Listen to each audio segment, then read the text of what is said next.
హిందూ ధర్మ పరిరక్షణే హిందూ వాణి సంస్థ ప్రధాన లక్ష్యమని ఆ సంస్థ రాష్ట్ర ఉపాధ్యక్షులు సంతోష్ సింగ్ తెలిపారు. డాబా గార్డెన్స్ విజేఎఫ్ ప్రెస్ క్లబ్ లో ఆయన మీడియా సమావేశంలో మాట్లాడుతూ హిందూ ధర్మం పూర్వ వైభవం కోసం అనేక రాష్ట్రాల్లో కార్యక్రమాలు నిర్వహిస్తోందని చెప్పారు. అందులో భాగంగానే మన రాష్ట్రంలో కూడా హిందూ ధర్మ సంరక్షణ కోసం కార్యక్రమాలు మొదలుపెట్టిందని తెలిపారు. చరిత్రలో మన హిందూ రాజులను తక్కువ చేసి మన దేశానికి వలస వచ్చిన ముస్లిం పాలకులను గొప్పగా చూపి చరిత్రను వక్రీకరించడం తగదన్నారు. హిందువులను ఐక్యం చేసి అన్యమతస్థులు దాడులను నిరోధించడమే లక్ష్యంగా హిందూ వాణి సంస్థ కృషి చేస్తుందని చెప్పారు. ఈ సమావేశంలో సంస్థ రాష్ట్ర అధ్యక్షుడు ఆర్పి సింగ్ కూడా పాల్గొన్నారు.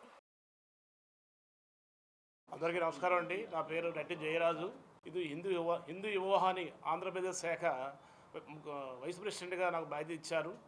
రాష్ట్ర అధ్యక్షులు ఆర్పి సింగ్ గారికి, అలాగే మా కార్యవర్గ సభ్యులకి అందరికీ నమస్కరిస్తూ, ఈవేళ హిందూ యువవాహిని అన్నటువంటిది ఉత్తర భారతదేశంలో, ఎస్పెషల్లీ ఉత్తరప్రదేశ్లో చాలా ఏళ్ల నుంచి పాతుకుపోయినటువంటి హిందూ ఆర్గనైజేషన్ సంస్థ ఈవేళ ఆంధ్రప్రదేశ్ రావడం చాలా గర్వించదగ్గది, హర్షణీయమైనటువంటిది.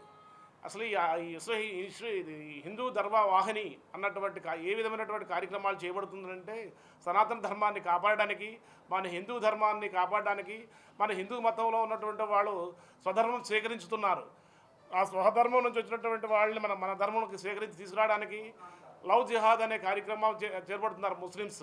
ఆ లవ్ జిహాద్ ఆపడానికి, గోహత్య కంప్లీట్ చేయడానికి, గోహత్య బంద్ చేయడానికి, అనేకమైనటువంటి కార్యక్రమాలు చేయడానికి ఈ హిందూ యువవాహన అనేటువంటిది ఈవేళ ఆంధ్రప్రదేశ్లో ప్రారంభించడానికి అందరి తరపున చాలా ధన్యవాదాలు తెలుపుతున్నాను. ఎందుకంటే దీని ముందున్నటువంటి విశ్వ హిందూ పరిషత్ ఉంది, బజరంగ దళ్, వివిధ శాఖలు ఉన్నాయి. వాటితో పాటు ఇది కూడా మనకి ఉత్తర భారతదేశస్తులు ఎక్కువగా నివసిస్తున్నటువంటి ఆంధ్రప్రదేశ్ ఈ విశాఖపట్నంలో వాళ్ళ సపోర్ట్ కూడా మనం తీసుకెళ్ళి మన ఈవేళ దక్షిణ భారతదేశంలో సనాతన ధర్మం కోసం చర్చ జరుగుతుంది. మీకు తెలుస్తూనే ఉంటుంది.